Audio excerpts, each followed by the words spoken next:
Halo semuanya, pernah nggak sih ngerasa kalau kerjaan Anda di pemerintahan dengan semua rapat dan laporannya, itu ya gitu-gitu aja, cuma rutinitas? Nah, gimana kalau ternyata setiap tugas itu, bahkan yang paling kecil sekalipun, bisa jadi sebuah panggilan rohani? Yuk, kita bedah bareng gimana caranya mengubah pekerjaan kita jadi sebuah ibadah yang penuh makna. Wah, kutipan ini langsung to the point banget ya. Ini jadi pertanyaan refleksi buat kita semua. Iman yang kita jalani di hari Minggu, apa beneran kebawa ke meja kerja kita di hari Senin? Atau jangan-jangan iman itu kita tinggalin aja di gerbang kantor? Nah, ini dia pertanyaan besar yang mau kita gali lebih dalam. Oke, kita mulai dari fondasi yang paling dasar. Dalam cara pandang Kristiani, sebetulnya nggak ada tuh yang namanya area netral dalam hidup, apalagi soal pekerjaan. Setiap keputusan, setiap tindakan, itu semua ada bobot moralnya. Maksudnya gini, setiap tindakan yang Anda lakukan di kantor itu nggak muncul tiba-tiba. Semuanya itu mengalir dari apa yang Anda percayai di lubuk hati, tentang Tuhan, tentang dunia, tentang mana yang benar dan mana yang salah. Jadi bisa dibilang, pekerjaan Anda itu adalah cerminan langsung dari keyakinan terdalam Anda. Baik, sekarang kita bangun fondasinya lebih kokoh lagi. Kenapa sih Tuhan peduli sama tumpukan berkas dan email-email kita? Yuk kita lihat dasar teologis yang mengubah pekerjaan kita dari sekedar tugas jadi sebuah arena untuk taat kepadanya. Coba deh kita ikutin alur logikanya. Ini jelas banget. Pertama, kita percaya Allah itu berdaulat atas segala sesuatu. Nah kalau gitu, kedaulatannya nggak berhenti di pintu gereja atau di rumah kan. Otoritasnya itu mencakup seluruh hidup kita, termasuk pekerjaan. Karena pekerjaan adalah bagian besar dari hidup kita, maka ya pekerjaan kita jadi sebuah panggung untuk menunjukkan ketaatan kita kepada Allah. Ayat ini benar-benar merangkum semuanya dengan sempurna.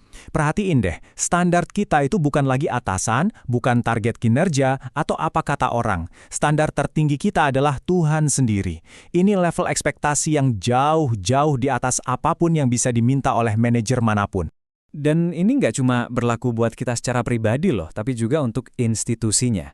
Menjadi seorang aparatur sipil negara atau ASN itu bukan kebetulan administratif, itu adalah bagian dari tatanan yang Tuhan tetapkan di dunia. Konsekuensinya apa? Bekerja dengan asal-asalan itu bukan lagi sekedar soal kinerja yang buruk, tapi jadi sebuah tindakan yang meremehkan ketetapan Tuhan sendiri. Oke, pertanyaannya sekarang, gimana caranya prinsip-prinsip teologis yang usianya udah ribuan tahun ini bisa kita terapkan di kantor kita yang modern dan serba cepat? Yuk kita lihat kerangka praktisnya. 5 pilar dari zaman reformasi Protestan, yang kita kenal sebagai 5 sola, ternyata bisa jadi panduan yang sangat kuat. Contohnya, sola scriptura, ini artinya acuan etika kita itu ya firman Tuhan, bukan sekedar budaya kantor yang bilang, udah biasa kok kayak gini. Atau soli deo gloria, ini mengubah total tujuan akhir kita. Bukan lagi kerja buat cari nama atau mengejar promosi, tapi buat kemuliaan Tuhan.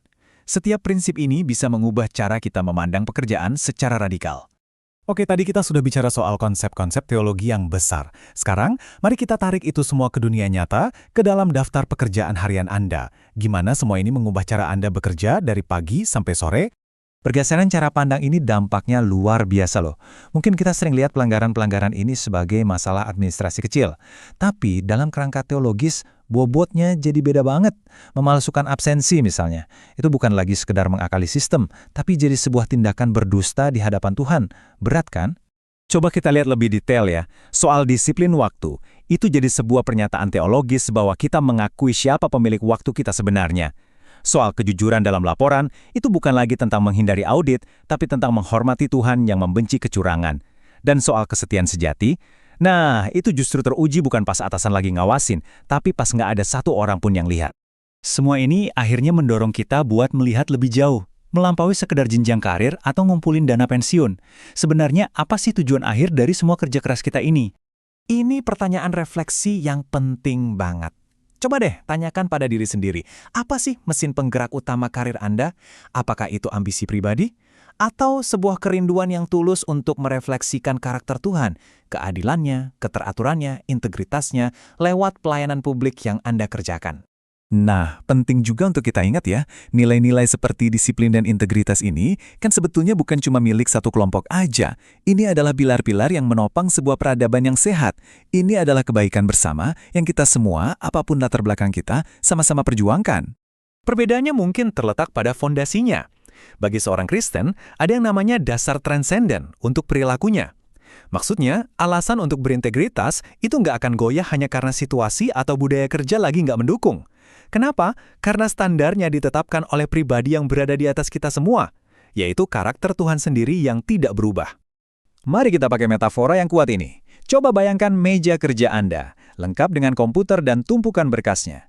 Jangan lihat itu sebagai beban, tapi bayangkan itu sebagai sebuah altar, sebuah tempat di mana Anda mempersembahkan pekerjaan Anda sebagai tindakan ibadah.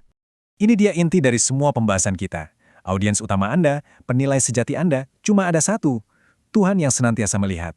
Kesadaran ini sebetulnya membebaskan kita dari tekanan untuk menyenangkan semua orang dan membuat kita fokus pada satu-satunya standar yang paling penting. Dan ini pemikiran terakhir buat kita bawa pulang. Akuntabilitas tertinggi kita itu nggak akan pernah berhenti bahkan saat kita pensiun nanti. Ini pengingat yang bisa kita pegang bukan cuma sepanjang karir, tapi seumur hidup kita.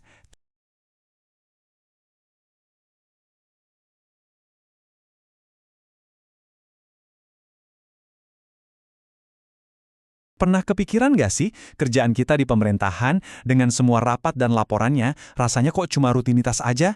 Nah, gimana kalau ternyata setiap tugas, bahkan yang paling biasa sekalipun, itu sebetulnya adalah sebuah panggilan rohani?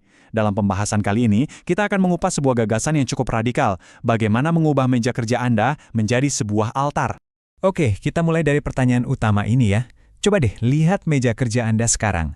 Di antara tumpukan kertas dan layar komputer, apa ada ruang untuk sesuatu yang sakral? Pertanyaan inilah yang jadi inti dari seluruh obrolan kita.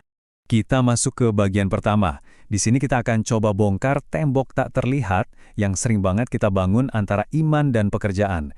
Tembok yang memisahkan kehidupan rohani kita dengan tugas-tugas profesional kita sehari-hari. Kita tuh seringkali nyaman ya kalau Tuhan yang mengurus hal-hal rohani seperti keselamatan. Tapi, begitu kita berhadapan dengan briefing pagi atau laporan bulanan, rasanya itu urusan kita sendiri. Seolah-olah ada tembok besar yang memisahkan iman di hari Minggu dengan pekerjaan di hari Senin. Nah, ini dia intinya. Gak ada tuh yang namanya wilayah netral dalam hidup. Saat Anda menandatangani dokumen, otoritas Tuhan ada di ujung pulpen itu. Setiap keputusan, setiap rapat, bahkan setiap menit keterlambatan Anda, semuanya terjadi di hadapannya. Oke, sekarang mari kita bangun fondasinya. Kenapa sih Tuhan peduli dengan tumpukan berkas dan email kita? Sekarang kita akan meletakkan dasar pemikirannya yang mengubah pekerjaan dari sekedar tugas menjadi sebuah arena ketaatan. Logikanya sebenarnya sederhana banget. Pertama, kita percaya Tuhan itu berdaulat atas segala sesuatu. Kedua, segala sesuatu itu tentu nggak berhenti di pintu gereja kan? Itu mencakup seluruh hidup kita, termasuk pekerjaan. Nah, karena itu, kantor kita menjadi panggung untuk menunjukkan ketaatan kita kepadanya. Ayat ini mengubah segalanya. Tiba-tiba, audiens utama pekerjaan kita bukan lagi atasan atau masyarakat, tapi Tuhan. Ini berarti standar kerja kita bukan lagi sekedar memenuhi ekspektasi atasan, tetapi untuk menyenangkan Tuhan sendiri. Kalau dilihat dari sudut pandang ini, menjadi seorang aparatur sipil negara atau ASN itu bukanlah suatu kebetulan loh. Menurut Roma 13, pemerintah adalah lembaga yang ditetapkan oleh Tuhan. Artinya, posisi Anda adalah sebuah penempatan ilahi. Konsekuensinya, luar biasa. Bekerja dengan baik bukan cuma soal kinerja, tapi juga soal menghormati ketetapan Tuhan.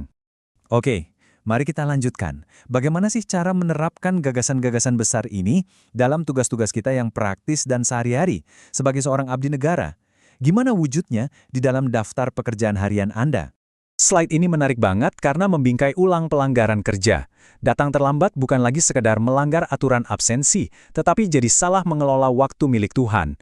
Memanipulasi laporan itu bukan lagi soal melanggar SOP, tapi menjadi sebuah kebohongan di hadapannya.